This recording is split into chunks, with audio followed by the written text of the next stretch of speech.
एकीकडं संविधानाने मरण नाकारलं आहे, मरण्याला बंदी घातली आहे. मग त्या ठिकाणी मरणाला जर बंदी घातली असेल तर जगण्यासाठी सुविधा किंवा नियम काही अटी ठेवलेले असतील ना. आत्ता सध्याला इतकी गुन्हेगारी वाढलेली असून न्याय द्या म्हणून औषध प्यायची वेळ येत आहे, विष प्राशन करावं लागत आहे. इतकी न्यायव्यवस्था या आपल्या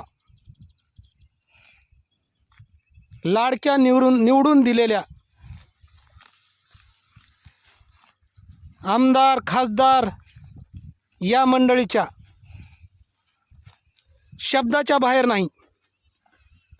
मग मला असं वाटतंय, न्यायव्यवस्था जर मंत्र्याच्या हातात असेल तर भविष्यात न्यायालयातील न्यायाधीश ठेवण्याची गरज नाही, कारण त्याची पगार फुकट वाया जात आहे. कारण मंत्री दोन कामं करत आहेत, न्याय पण देत आहेत आणि स्वतःचा कारभार पण पाहत आहेत. त्यासाठी न्यायालयामध्ये न्याय व्यवस्था ही राहिलेली नाही. मग आता प्रश्न निर्माण होतो, न्याय मागायचा कुणाकडे? खरोखर प्रत्येक व्यक्तीला असंच झालं आहे, न्याय मागायचा कोणाकडे? न्याय मागायचा असेल तर एकतर जनतेला रस्त्यावर उतरावं लागत आहे. देशातील पोलीस व्यवस्था ही पोलीस व्यवस्था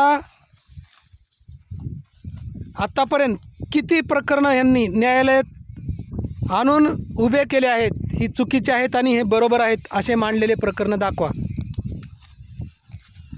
टोटल कारभार हे मंत्री करत आहेत. गुन्हेगार टोटल मंत्र्याचे आहेत आणि त्यावरती पांघरून घातलं जात आहे.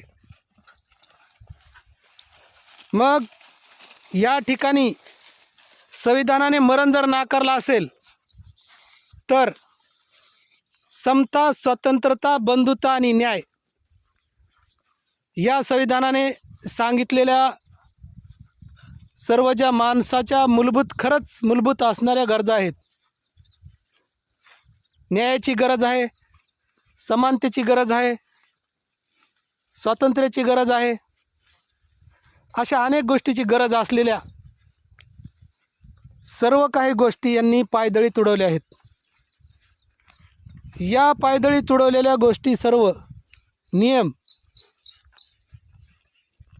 मागण्यासाठी आता कुठंही जागा शिल्लक राहिलेली नाही. न्याय मागायचा असेल तर जनतेला रस्त्यावरती उतरावं लागत आहे. हे सर्व जगाला माहितीच आहे, परंतु यातून मार्ग काय निघल? कुठं आहे मार्ग? मार्ग शोधायचा कोणी? मार्ग निघल काय? ज्यांच्यावर अन्याय झाला आहे त्यांना न्यायाची अपेक्षा आहे आणि ज्यांनी अन्याय केला आहे त्यांना आम्ही असे अनेक अन्याय करू, आमचं कोणच काही करू शकणार नाही, अशी त्यांच्यात एक उर्मी निर्माण झालेली आहे, अशी त्यांच्यात एक ताकद निर्माण झाली आहे. ही सर्व देशातील जनता डोळ्याने पाहत आहे. परंतु